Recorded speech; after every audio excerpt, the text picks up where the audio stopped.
Yeah. If you all are okay to line up, feel free to stay in the shade. But if you want to line up, yeah, feel free to. Yeah, by all means, let's change it.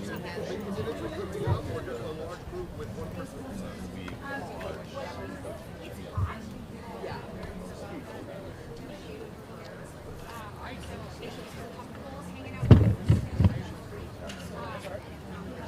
Sister Sankofa,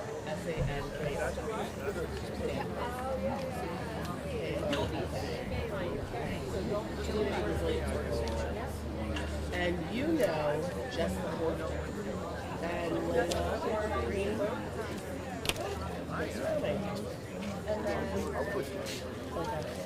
Are you trying to get the full run of the show? Okay.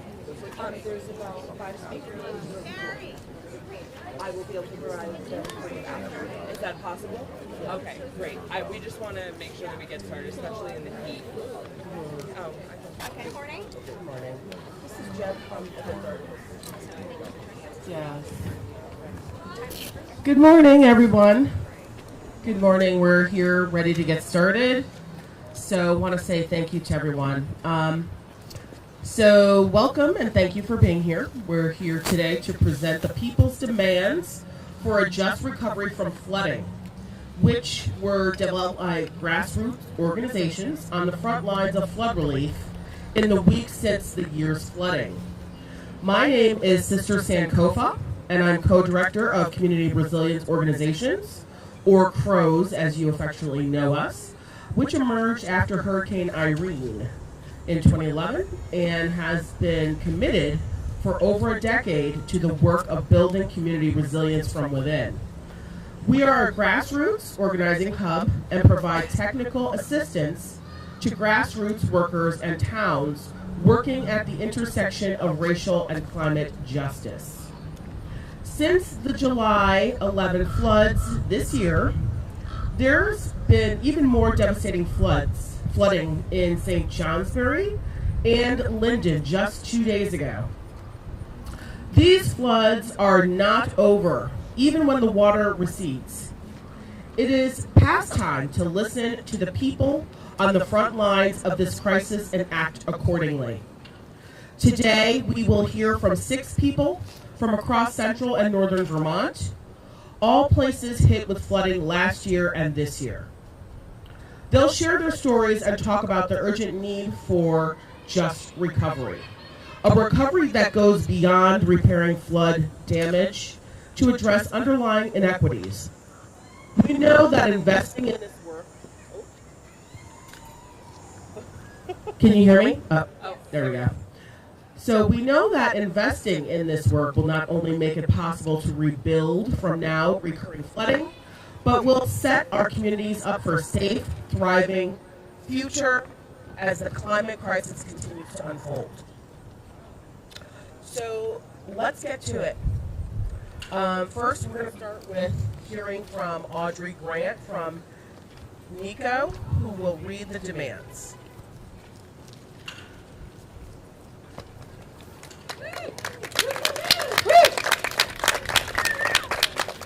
Hello everyone, my name is Audrey Grant. I use she, her pronouns. I'm from Northeast Kingdom Organizing, one of the organizations leading flood relief in the Northeast Kingdom. Here are the people's demands for a just flood recovery.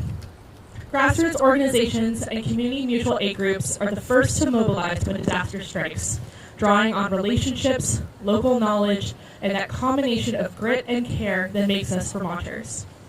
In the time of ever-unfolding disaster, we recognize the need to balance short-term needs and long-term transformation.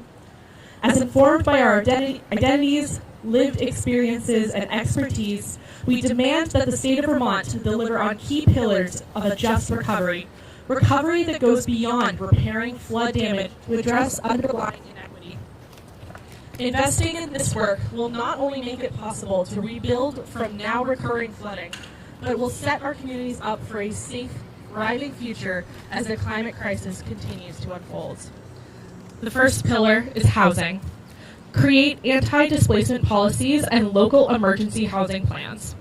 Vermonters have the right to remain in their towns and neighborhoods as the changing climate increases the frequency of disasters and the loss of housing for poor and working class people. Avoiding displacement increases resilience, health, and capacity of small towns.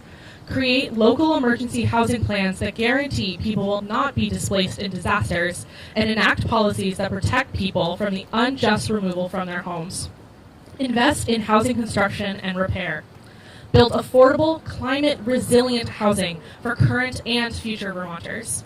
New housing development will offset the loss of flood-impacted buildings and tax base, tax high earners and second homeowners, and invest in workforce development that can shorten wait lists for housing repair programs. The next key pillar is administration.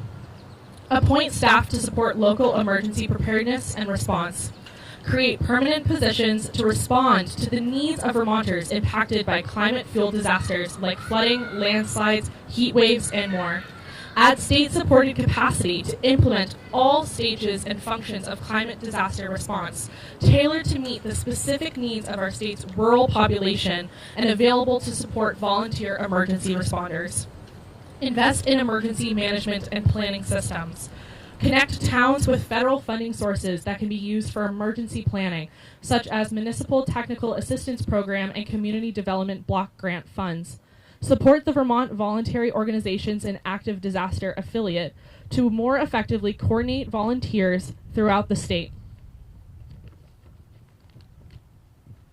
And create innovative funding mechanisms for farms, businesses, and individuals to provide immediate support for after a climate disaster. Climate adaptation. Ecological restoration of floodplain and management of river corridors. Develop watershed-wide river management and ecosystem restoration plans that account for and minimize flood impacts. Adjust statewide development standards and incentivize to prevent new building in floodplains and incentivize climate-resilient construction. Buy out homeowners who are willing to move. Investment in infrastructure that will withstand climate disaster. Ensure that all new infrastructure is built to withstand flooding and other climate disasters. Invest in roads, wastewater treatment, water systems, and food infrastructure that is reliable under climate stressors and ensures people can meet the basic needs during a crisis. Thank you.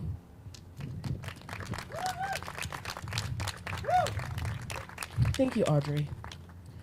Next, we're going to have Paige Harell from NICO.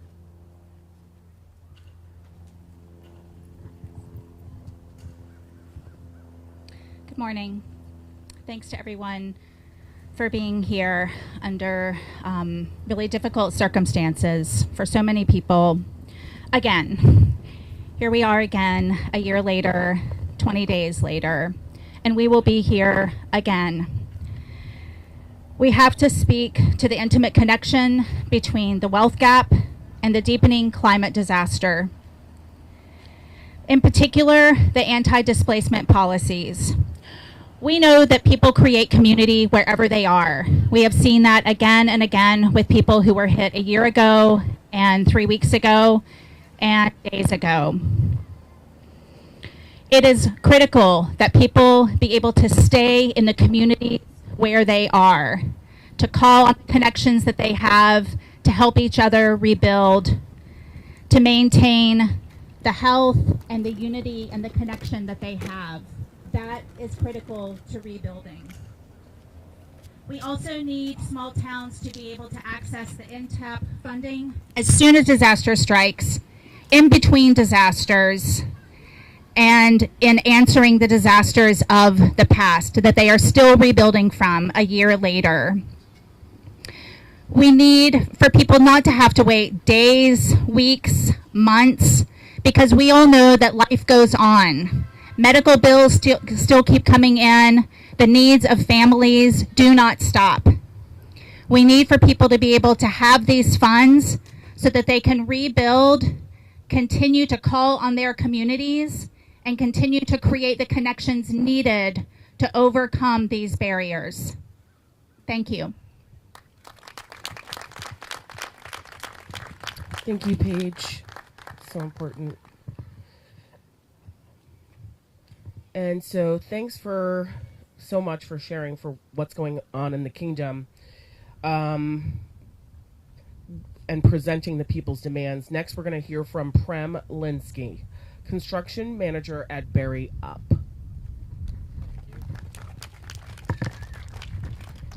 Hello, I am Prem Linsky. I work with Berry Up. I'm an independent contractor and have my own business, Hanuman Consulting. We do flood relief work. So I got to work with Megan up in Nico last summer. I ran the All Hands and Hearts disaster recovery with Megan Holcomb over there. We worked out of Cabot. We worked in Plainfield, Marshfield with Michelle, which was a pleasure I can't express enough. And we worked through Johnson, Barry, and all up through Lamoille Valley, which was really great to be able to do that work last year. And I'm really grateful now to be able to come back and work with Berry Up. And I took the job to be leading the rebuild in Berry City, so working with homeowners that were displaced, had their house gutted, had their house unlivable, foundation issues, just rebuilding walls, re-insulating, doing all of that work. So we got about 25 homes worked on in the past 6 months, which has been really wonderful since I started the job. Working with Resource and Youth Build to do that, really wonderful organization. And 3 weeks ago, when we hit flooding again, we mobilized incredibly quickly. Since then, with Berry Up, we did 40 homes mucked in 12 days. And I attribute that to just super cool. I'm incredibly grateful to be able to say that. And I know I am privileged to be able to have a wonderful team of people around me. The morning after the flood, I had Resource showing up with pumps, with tools, with supplies. I had other teams showing up, met me there, and we just got to work. I got to call on friends of mine from around the state that have also done disaster recovery work for a long time, and we got to work, and it was easy. And I understand that Berry City is a very different case than the Northeast Kingdom, and a very different case than Plainfield, and a very different case than every other part in the state. If I forgot a wheelbarrow on a site, it took me 5 minutes to get one there. If we forgot buckets or Tyvek suits or shovels, I could get them to a site fairly quickly. And I just want to say that the ruralness of Vermont makes it really difficult to respond to disasters like this. So while I am grateful that I was able to mobilize quickly and get work done effectively, that is not the case around the state, and it's something that needs to be looked at. And I got to pull from 7 years of disaster recovery experience and worked with 5 other people who also all had over 5 years of disaster recovery experience, all working in Berry City. And I'm incredibly grateful for that, but it's not always the case. And I think that the state needs to unify around this so that we can all share knowledge and work together in instances like this. And I want to talk about water. Rain comes down and it hits the ground, and it can either go into the ground or it can hit the concrete and keep moving fast. Yesterday I was on 2nd Street rebuilding a foundation that collapsed 3 weeks ago, and there was 3 feet of water rushing down the road next to us while we were pouring concrete, terrified that what was going to happen next. And people were cursing the rain. And I had to remind them that the rain is not the problem. The rivers are here doing their job. And in a couple hundred years ago, before colonization, the rivers just flowed. They just did their job. This was all forest, and it wasn't a problem. Humans came, we put concrete up, we put houses up, and that is part of the problem here.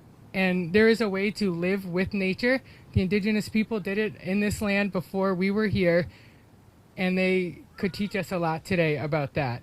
So when we're thinking about, like, the beavers, we removed all the beavers from the land. The beavers built dams that slowed the water down, and now we're just blowing up their dams, removing them so somebody can put a house on a mountain. And it's things like that. It's that mentality that nature is in our way that got us here. Like in Berry City, redirected a river, lined it with granite, and it overflows every time there's an inch of rain. And that is the problem. And it is important to remember that rain, yes, is coming faster than it was before, but the natural earth has a system for soaking in the rain. You know, a good farmer once taught me the goal here is to stop it, sink it, store it so that you can use it. But when you're putting roads up, the water doesn't have anywhere to go, so it just goes down. And we built homes in floodplains. Berry City in the north end is in a floodplain, and those homes will continue to get flooded until we do some work on the rivers around it and figure out that problem. It's not those homeowners' problem to fix the river. And this is what I say to city council. It's like, we can't push these problems onto homeowners. The state, the government needs to do something about it. It needs to do something about it in a way that works with nature, not against it. Dredging the river in Berry City just sends it to Montpelier. I don't want to see Montpelier get flooded. And if Montpelier did it, it goes to Waterbury. Waterbury does it, it goes to Richmond. And then the Intervale farm gets flooded yet again. You know, it's like everything is downstream from everybody else. And until we can start thinking as a whole state on how we want to work through some of these challenges, we're not going to get there. And FEMA's going to take 10 years to do it. So you can go through thinking, yeah, I spend most of my day just mitigating people's expectations of FEMA, but it's going to take forever before they give the money to have it done. So really, people need to organize, step up, and get out there and try to do things themselves and work with people who are experts. I'm not an expert, so I'm not going to talk about river management, but there are experts in this state that do this work, and we should be listening to them. Housing is also just like a huge topic that keeps coming up, and the biggest thing I've heard from almost every single homeowner that I've worked with, every single flood survivor in Berry City and across the state, is they would love to leave the floodplain. They would love to leave the floodplain, go live up on a hill, and not have to worry about this stuff again. There is no place to go. There is no housing available in the state that's affordable. The average household income is $72,000, which would maybe afford you $350,000 mortgage for a house. There's not many in that price range that aren't in the floodplain. And that's another huge problem when your average Vermonter that's working, that's got a family, cannot afford to compete with somebody coming from out of state to buy a short-term rental, to buy a second home. And I know that that's a huge problem that needs to be looked at. It needs to be addressed. I think putting a 2% tax on short-term rentals and second homes to put towards affordable housing isn't really doing much. It's a Band-Aid. Affordable housing isn't affordable anymore. Like we say, like we're talking about, like, oh, putting money towards affordable housing. I can't afford affordable housing if I want to continue to do the work I'm doing. It's a bigger thing that we need to start talking about. And there's not enough contractors because too many people told their kids to go get a job at a tech company. Nobody's teaching kids how to go do construction anymore. So there's less contractors out there, less carpenters out there, and they're going to go work for the jobs that pay more. And I don't blame them because they too have families that they're trying to take care of. They too are trying to afford the child care in this state that is almost non-existent, that's really difficult to come by. So I think leaning into training programs, resource is an amazing resource for us. I've been calling on the resource team that does a construction training program to do all of my rebuilds in Berry City. I also work with Youth Build. Youth Build is one of the greatest things that the state has, and I think it's underutilized and underfunded. And it works with high school age youth that have, for some reason or another, are not in their public high school anymore. It wasn't a good fit, and it gives them another opportunity to get a diploma and explore the world of working with their hands. And working at that organization was the greatest job I've ever had, and it was the greatest thing I've ever been a part of. Yep, cool.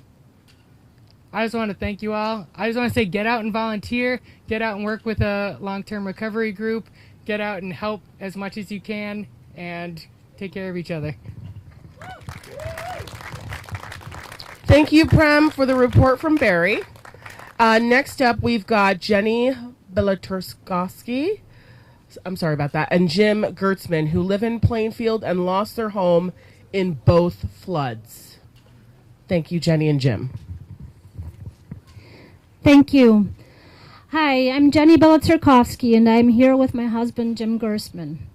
Our family of 4 have lived in Plainfield for 17 years. We are 2 educators who have lost our home to the July flood this year. In the time we have lived in our home, we had to evacuate 4 times. We had applied for the FEMA buyout program last year and were denied on a local level. The reason for the denial was that we were not in a floodplain according to FEMA maps. We urge Governor Scott and the legislature to follow up on the immediate need for affordable housing, National Guard deployment with flood recovery, to help with flood recovery, and press FEMA to update their floodplain maps and create a concise, centralized response to natural disasters. We call ourselves very lucky that we have had many individuals who have been advocating for us, supporting us, helping us. However, we have to navigate the slow-moving bureaucratic maze of flood recovery while mourning the loss of our home, community, and primary nest egg. We have met and talked to countless individuals who are working on the state level to help out as much as they can. We are facing an opaque and unstructured response to a natural disaster.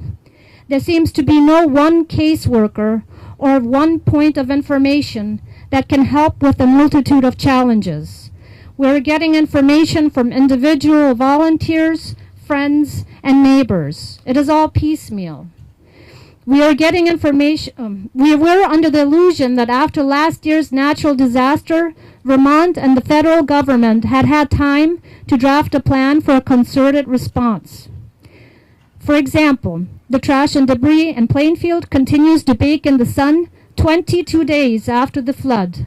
Entire lawns are covered in debris, some of which may be toxic, some of which may be leaking into the groundwater. We have not been able to receive a clear response who will take care of it. We had to spend considerable time and effort finding someone who would empty out our oil tank before it started to leak hundreds of gallons of oil.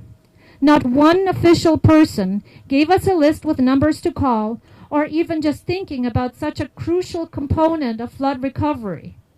We urge our governor and our vice president to not forget the residents of Plainfield, Vermont. We know that the moment press coverage ceases, our village may fall into obscurity.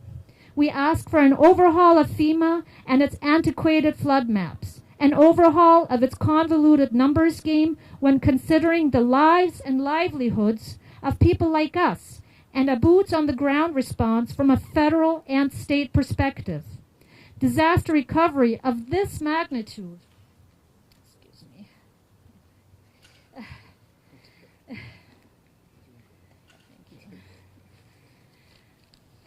should not rest on the shoulders of neighbors and friends, or a cash-strapped village select board run by volunteers. No one should have to go through what we have to deal with in the richest nation on the planet. This will not be the last time that a Vermont community has to face a natural disaster. However, this should be the last time that a community has to struggle with the immense loss only to navigate gargantuan tasks of flood recovery. We use a colonial term to call ourselves a developed nation. How can we call ourselves developed when we can't have a centralized and efficient response to natural disasters? How can we call ourselves developed when we, like too many people in our community, are one natural disaster away from homelessness? Why haven't we developed an efficient and centralized disaster response when we know what we are now experiencing disasters like these in increasing frequency and severity? Thank you so much for having us.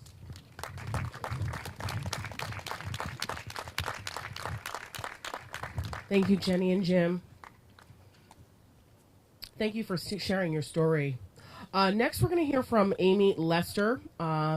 Another Plainfield resident here with the Vermont Workers Center, the Nonviolent Medicaid Army, and the Poor People's Campaign.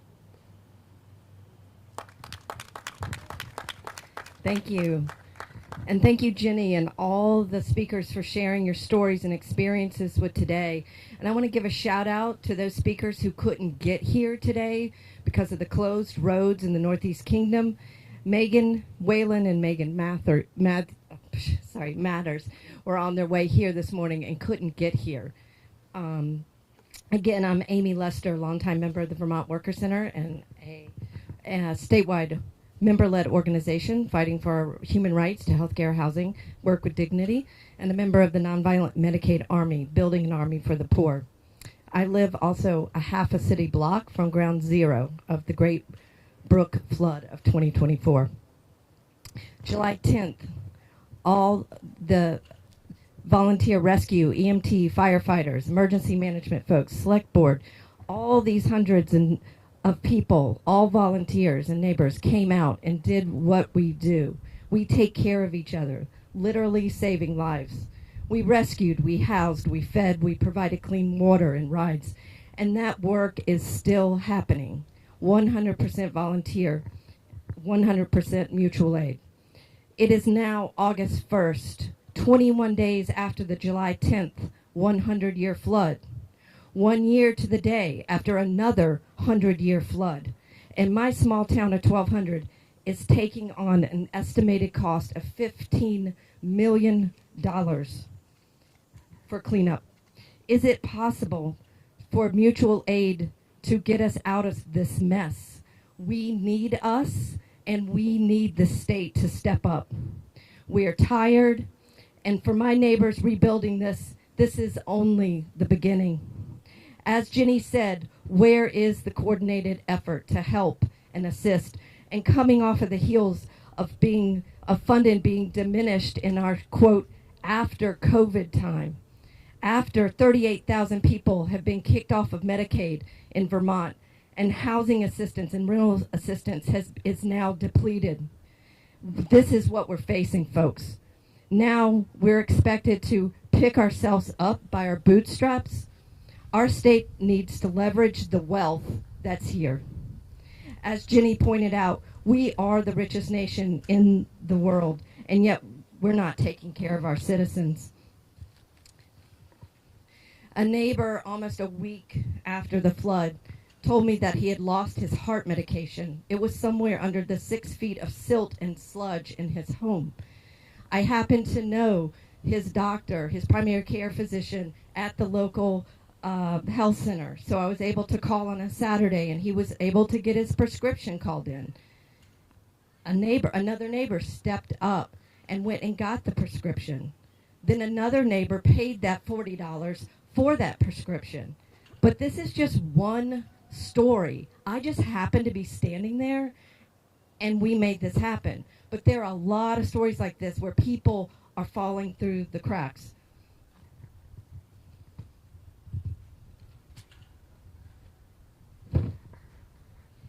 Can you imagine a world where we know all of our neighbors, and in times of disaster and chaos, we can easily and quickly identify our needs? Then imagine a van or a trailer pulls up on your street or your hill and delivers all the information and support that you need. Your health care, the safety, the housing, the clean water, all of these things could be met. Our experiences highlight and shed light on the cracks in our system. And these cracks, folks, are not accidental. We demand these demands that were read earlier are met. When the waters rise, so do we. I'm going to say forward together. Could you repeat back? Not one step back. Forward together. Not one step back. Forward together. Not one step back. Thank you. Thank you so much, Amy. Next up is Michelle Edelman McCormack, Director of Cooperation Vermont.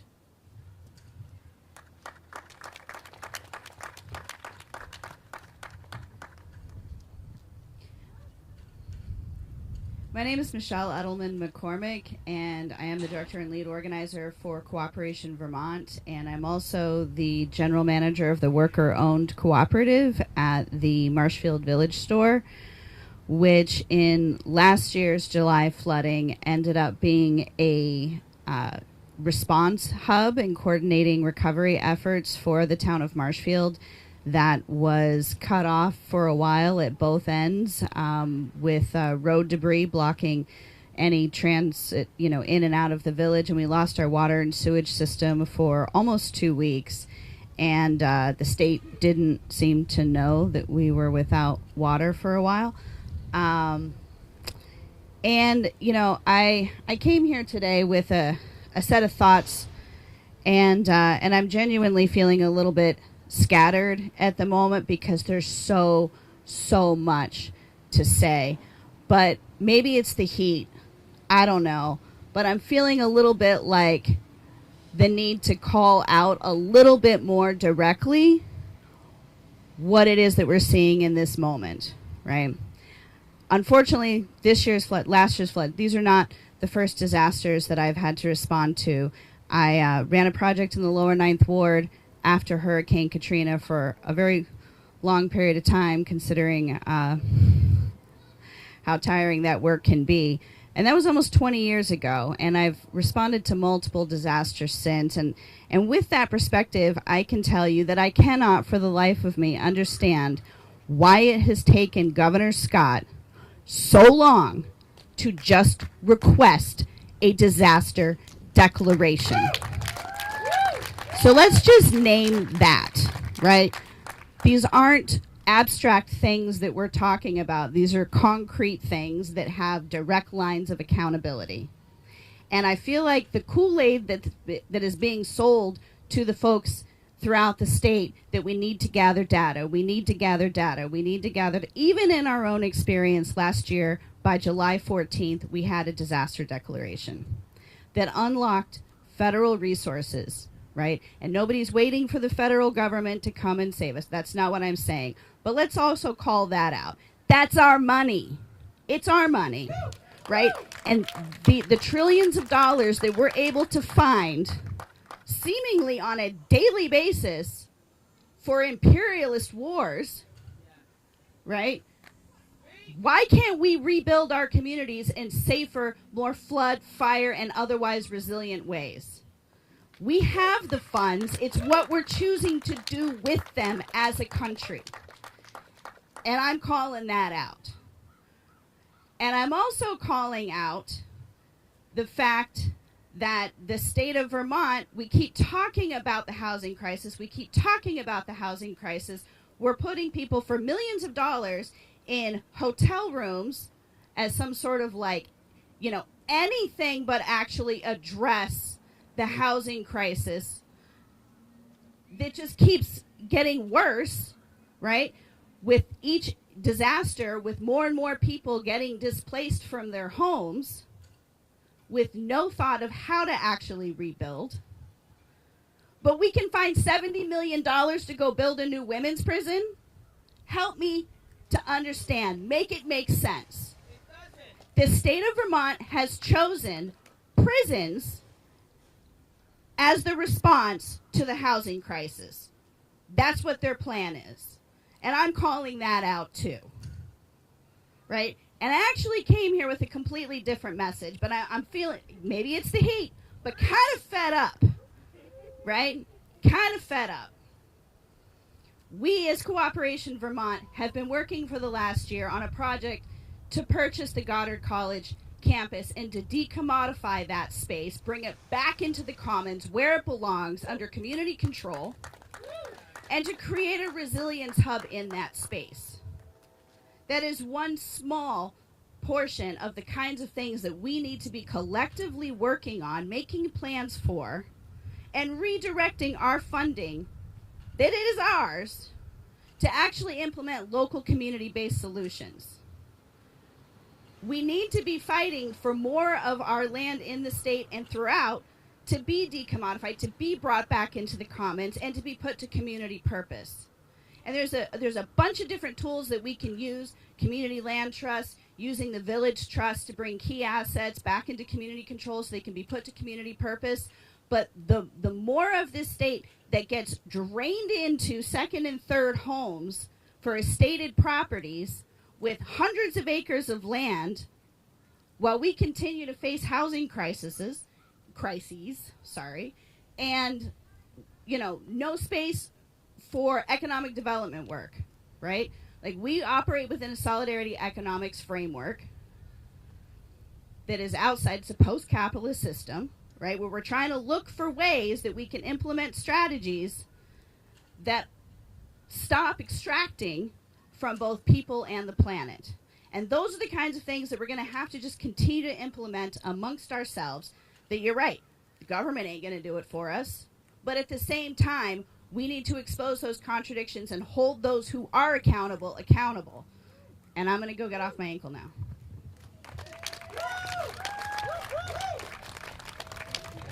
Thank you, Michelle, for that powerful word. So we're going to have our co-director of Community Resilience Organization, Jessica Leapert, give an accounting of Megan Wayland in the Northeast Kingdom, who can be with us today, of some of the activities that are going on there. Hi, all. I'm going to start this by saying thank you to everyone who is here and who has been standing in the sun. Who knew that 9:30 in the morning was going to be this hot? So if you need shade, no shame. There are snacks, there's coffee. Bear with us. I'm going to speak, and one other person.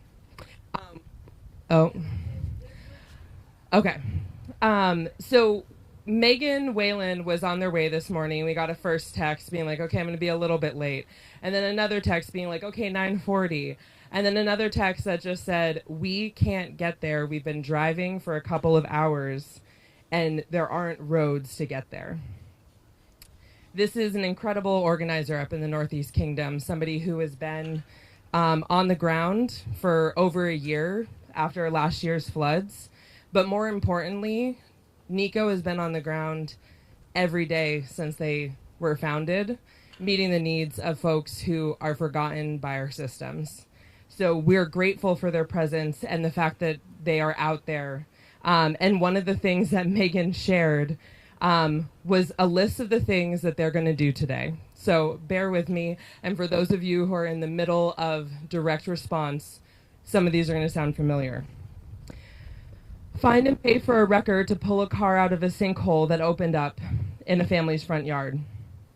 Find and pay for a hotel room to extend hotel rooms for 3 families in Essex County, including one family that is first responders, an elderly veteran, and another family with 2 small children.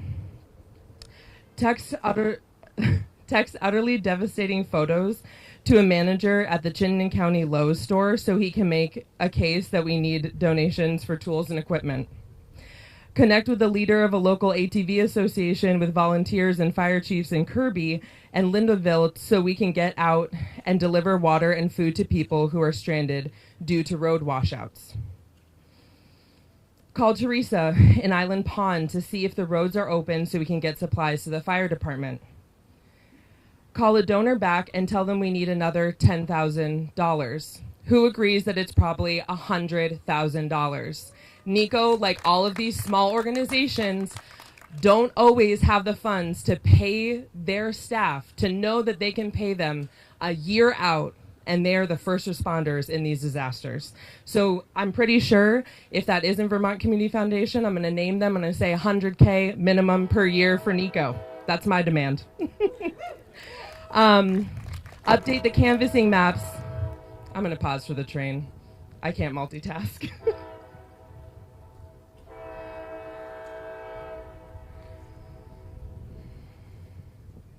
Okay. Update the canvassing maps to reflect the most recent damage data so we know where to send people on our canvassing teams. Train a canvassing team in Lyndonville at 1 p.m. Run an online canvassing training at 7 p.m. Find a safe route from Lyndonville to Montpelier for a press conference after more rain and power outage last night. Didn't happen. be articulate and passionate and charming and engage enough at the press conference. I'm sure Megan would have been. I know that so many of the folks who actually showed up today, who are speaking, who lost homes, and who are a part of the response, none of these demands are new to your hearts and your minds. I know that you all are thinking about this all the time, and I hope that here today and moving forward, we can continue to connect to demand more and better from our state and our government. We deserve to be taken care of. And to all of you who have been taking care of your communities, you deserve rest too. The disaster will keep coming. Take good care. Find your support. Reach out to community resilience organizations, and maybe we can be a drop in the bucket.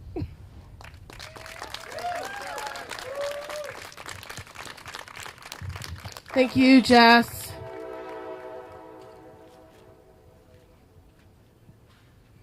Our last speaker this morning is going to be Lena Greenberg, also a co-director with us here at Community Resilience Organization, or CROWS. Lena. Thanks so much, and thanks to everyone for standing in the sun. I know everybody's tired for all the reasons to be tired. We're going to wrap up, and just want to say, you've heard so much from the three of us because this organization is designed to be nimble. That's a gift. It's almost impossible to drop everything in disaster, which is why it's important to have institutions and organizations that are designed for this time, that are designed for the never-ending crisis that is now. As we've heard, the climate crisis is a crisis of home. It threatens our safety, not just on this planet, but on the roads that connect us to our communities, in apartment buildings that sit on the riverbank, and in town centers that bring us together. Even after the third or fourth or fifth major flooding event of this year, we still get offered a narrative that Vermonters are tough, that we're resilient, and we look out for each other. There is no doubt that that is the case. The way we show up for each other amid crisis is moving and powerful, but resilience is only possible when we have time to recover and heal. We will wear each other out, and we will wear our systems out when every single disaster hits the same way. It's already happening. Are you worn out? Yeah, you are. Expecting people to be perpetually resilient without meaningfully changing conditions that define our lives is not how we care for each other, and it's not how we create safety and home. We've heard that mucking out basements sucks, that people of all income levels don't have anywhere to go when they're displaced from homes. We've heard that folks in the Northeast Kingdom, a part of our state that is hailed as the most climate resilient place in the whole country, is also where most of the flood damaged homes in our state are. If we don't heed the lived experience and articulated needs of people on the ground, we will be squandering an opportunity to make our state a safe refuge as the climate crisis continues to unfold. Making our state a safe home begins with passing policies like just cause eviction, so renters can repair their homes, deduct the cost of those repairs from their rent, and not worry about getting evicted right after. It begins with repairing homes after disaster and preparing them to withstand the next disaster and the next one. It continues with building new climate resilient homes, not in the floodplain. It continues with sufficient administration at the state level to ensure that we're prepared when the waters rise, and local volunteers and emergency responders have what they need to do their essential work.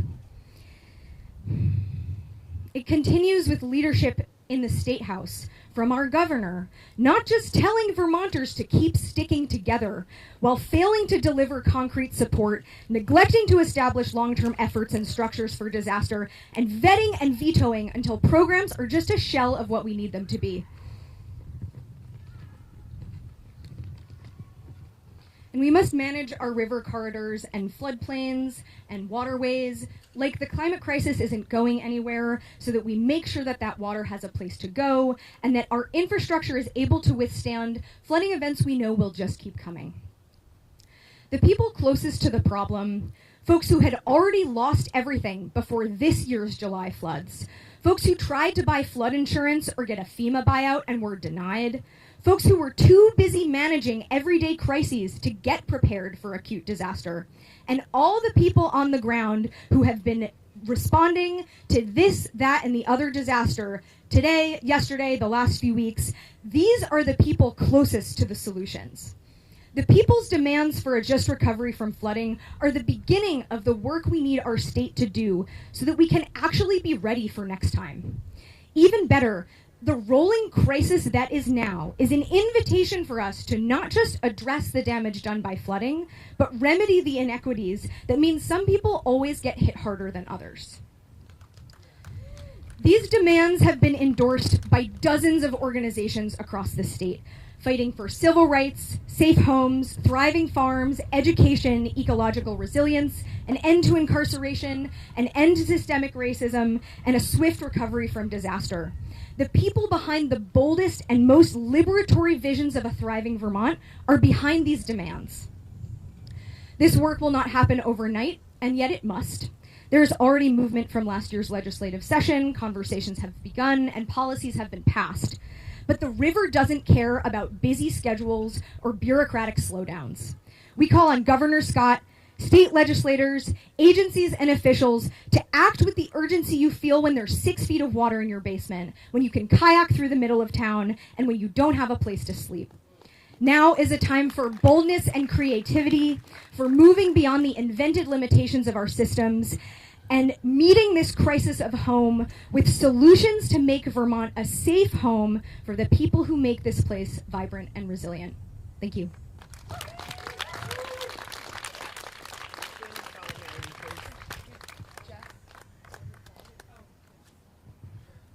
All right, thank you, Lena. I want to thank everybody for coming out this morning. We are in a pivotal moment for addressing short-term needs and building towards long-term change. We'll be sending the people's demand to the governor and also to David Zuckerman, who were all invited today. We also invited the office of Bernie Sanders, Becca Ballant. These are the people who would not be where they are without our say-so. So we invite you after to come inside with us to get an accounting for their not being here today. I am Sister Sankofa. I am change maker, reparations activist, equity strategist, and advocate for the people. These are my lovely co-directors, Jessica Leapert and Lena Greenberg. We stand in solidarity with the needs of you. And so I want to say thank you again for being here. Love, light, peace. And tonight there is a discussion conversation with very good friend of mine from Empower Transformation, Ray Carter, is here going to be giving a discussion at the Savoy at 7 p.m. The showing of The Forgotten. It's a film about the aftermath of the flood of 2023. So we hope that we will see you again this evening at the Savoy for the showing. Any questions? Should I take questions? Does anyone have any questions?